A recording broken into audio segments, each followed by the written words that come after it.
Yes guys, good evening po.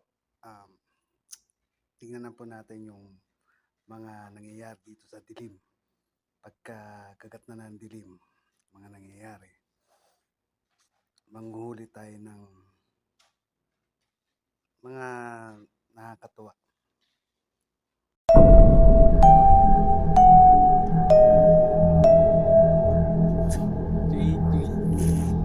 Wink, wink.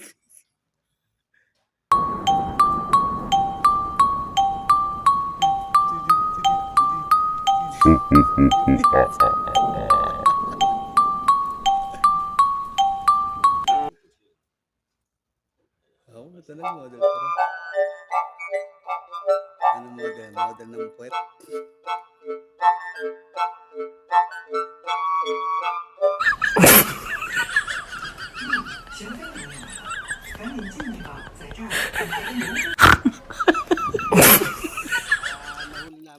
Nahuli ko ay 3 piraso pa lang.